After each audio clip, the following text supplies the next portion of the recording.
Greetings to you viewers from across the globe. You're welcome to the show Viewpoint, where we discover perspectives and embrace dialogue. I'm your host, Odiawa AI, for Veegil Media. On the show today, we will be talking about INEC and its role in the off-season elections. We recently concluded the general elections of this year, 2023, and other every 4-year election has always thrown INEC in the spotlights for the rankings when it comes to credibility and trustworthiness from its chairman and its officials and the whole body in entirety. Now the question is, these off-season elections, how well are they really ready to make sure that even the insecurities that are already on ground tormenting not just the nation, but some parts of the states, for instance, Imo, how well prepared are they from even the security agencies that are going to be on ground to make sure that even the electoral materials are not even doctored before the elections, during the elections, and even upon the announcements of results? Will the power of incumbency also have its way in the decision of the body, INEC? Now, INEC now can be seen as an umpire manning the affairs of electoral operations. Now, it's common knowledge that in any sport, particularly, let's liken it now to wrestling. As we speak now, the opponents are not just throwing punches at each other. The lesser parties who are perceived, in my own opinion or view, will feel will as if put up this notion as if they are, would I say, afraid of the two major parties. So they exchange political punches with each other, knowing very well that they know how to handle INEC.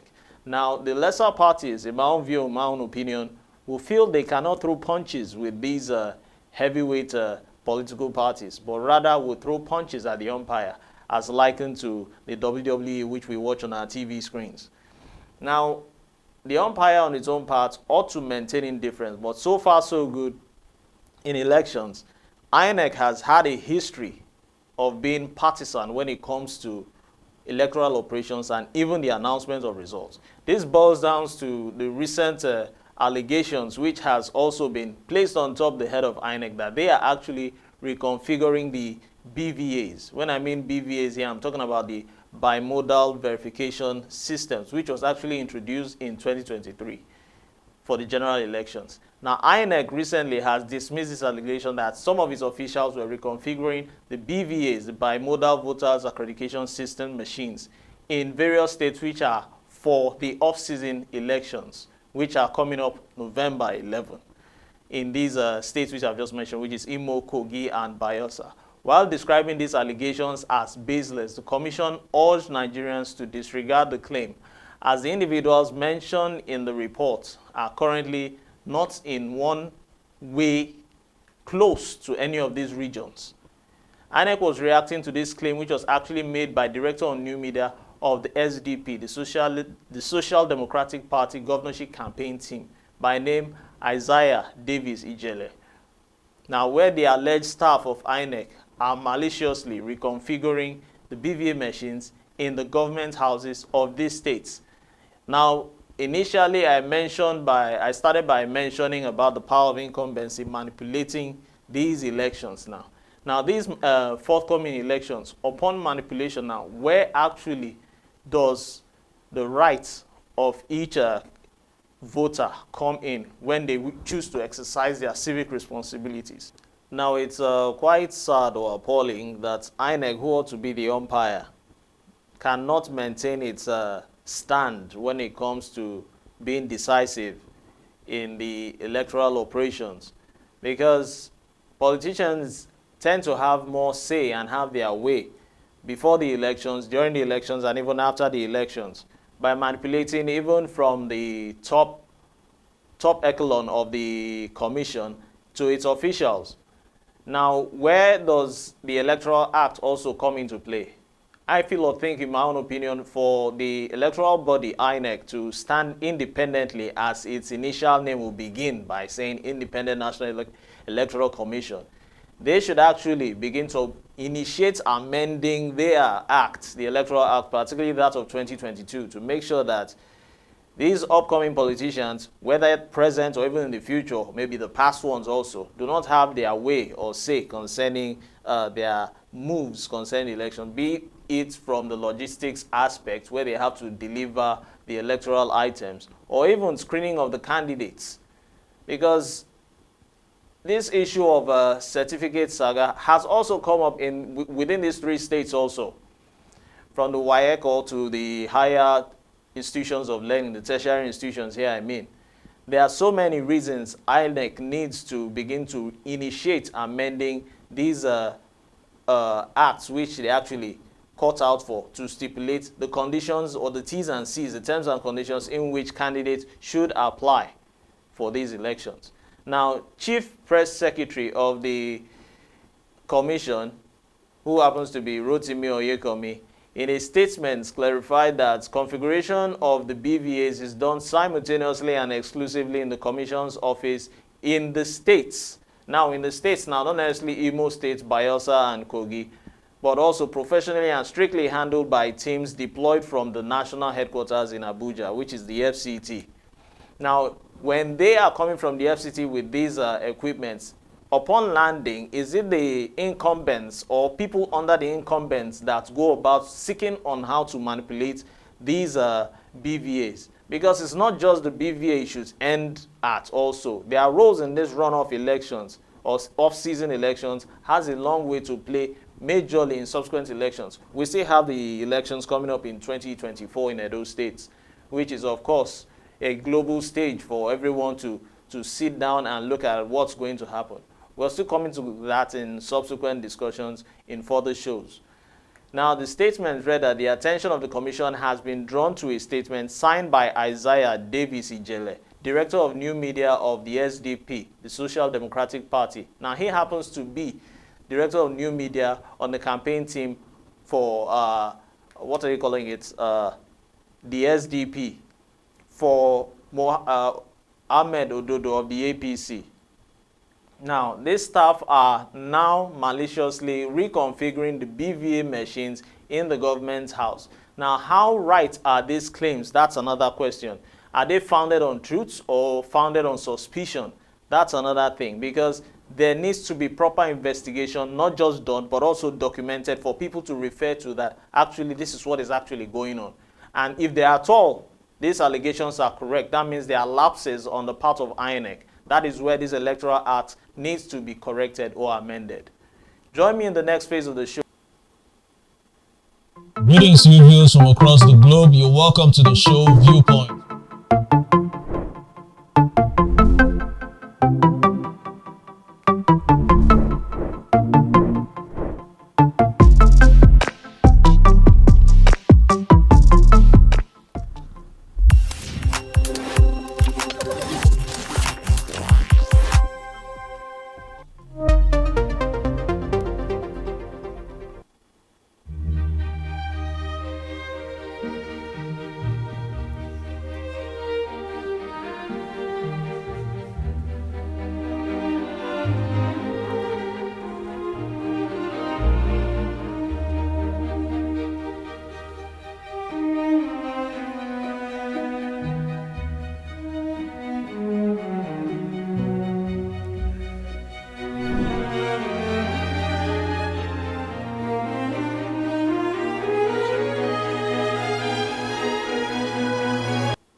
Welcome back to the show.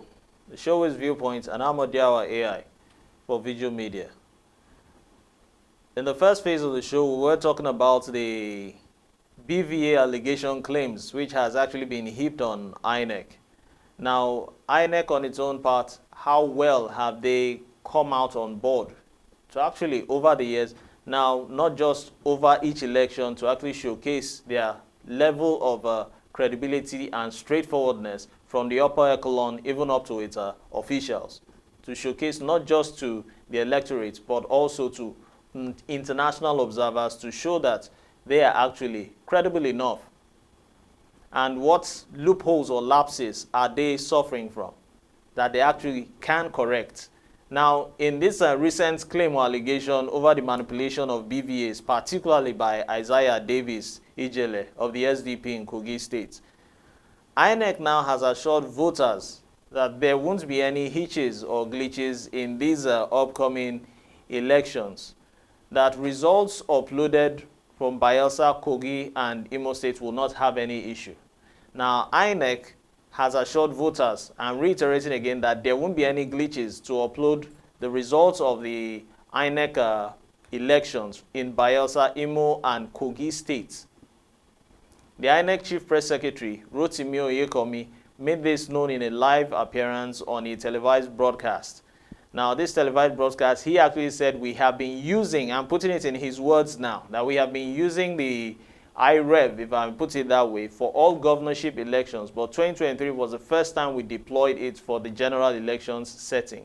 Well, we have a glitch in, for some hours, we've had some glitches, and we have fixed it. But I can assure you that this time around, we are not going to have glitches, as he said. If we recall, in the just concluded elections, there were so many discrepancies and accusations from the part of INEC, and also accusations from the electorate, which actually even instigated all forms of sorts of electoral violences and mishaps or discomfort, not just on the part of the voters who actually wanted their parties to come on board, but also from candidates who actually were left in the cold after losing the elections.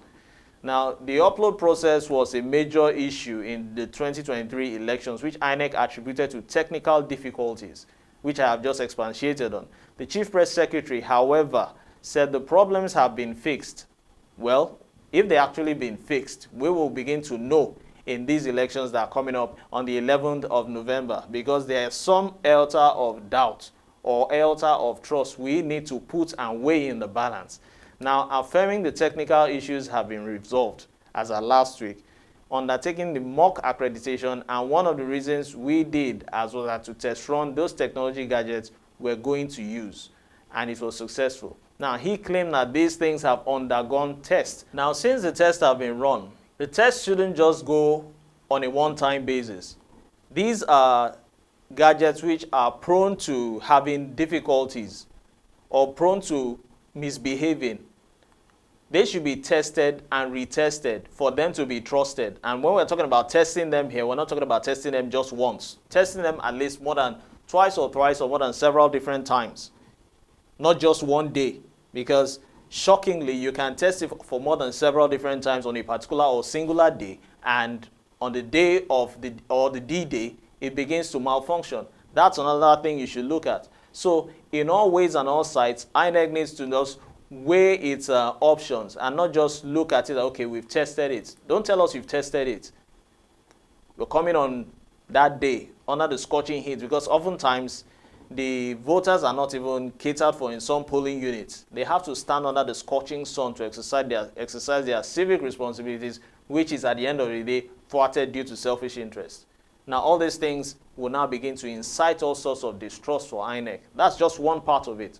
Now, when Kogi stated that any startup can have problems and that major players like Facebook, Instagram, and Twitter occasionally have downtimes as well. Now, you will not liken social media now to INEC. I have a problem with that. INEC is independent. You are a body. You are an umpire. You're meant to checkmate contestants who are actually in a race. Now, this race here is a political race. Now, who wins the race now? Do you decide why? Because based on nepotism or something? Definitely not. You are independent, and as such, you should exercise your level of autonomy. Now, to a large extent, you cannot be comparing yourself to social media platforms. Social media platforms are just platforms to just showcase your brand. INEC is an umpire. Those platforms which you have just mentioned, they are advertising platforms to create awareness. INEC is a body not to create awareness, but to dictate who has actually won a particular election or a political race, be it from the federal level or from the state or senatorial district. Technology can throw up challenges, according to him, but by and large, we have learned our lessons from the general elections, he said. Now, fine, these are streaming platforms. These are internet platforms, but not gadgets. There are two different things here. There are two different things here. Fine, both platforms, the social media platform and even the BVAs, they make use of the internet. Now, social media platforms make use of the internet, and depending on the level of ignorance of any individual, it's common knowledge that there are some gadgets that will not function unless there is internet. Now, these BVAs, it is perceived that they require internet to operate. Now, it is one thing for the internet to cripple and that gadget doesn't deliver optimally, and it's another thing for the gadget itself to be crippled or manipulated and not deliver optimally. Those are two things. So it's a case of you don't have internet data or the gadget itself isn't functioning properly. Now, while many Nigerians have expressed worries about the results transmission process, he clarified that INEC is uploading rather than transmitting results via iRev. Now, we hope that quote or statement which has restated will actually come to stay or be effected in this election. Now, in actually quoting what he actually said, we are not transmitting, we are uploading, he said. Noting that there are differences between, noting that there are differences between transmitting and uploading. Now, when you transmit, that means you're showing it live as it is. Uploading means you're showcasing, it's not yet seen, it's still undergoing the process of being showcased. When it's being transmitted, it's live. Now, according to him, in furtherance to that, all we are doing is that we are taking a picture of the polling unit results and uploading same to the portal. These are his words, according to Rotimi Oyekomi. Now, we want to believe that this INEC off-season elections will actually, at the end of the day, according to the defense which he has put up, will make sure that electorates can actually come out and showcase their trust once again, not just to the electorate, to also back their candidates, even though there might be discrepancies, which is still in the minds of people. It is our hope that INEC, as an independent umpire or body, saddled with the responsibility of manning elections, will live up to its task in these elections and elections in the future, not necessarily these ones alone. I'm Odiawa AI, and the show is Viewpoint, right here on Veegil Media. I draw the curtain on today's episode. Thanks for watching.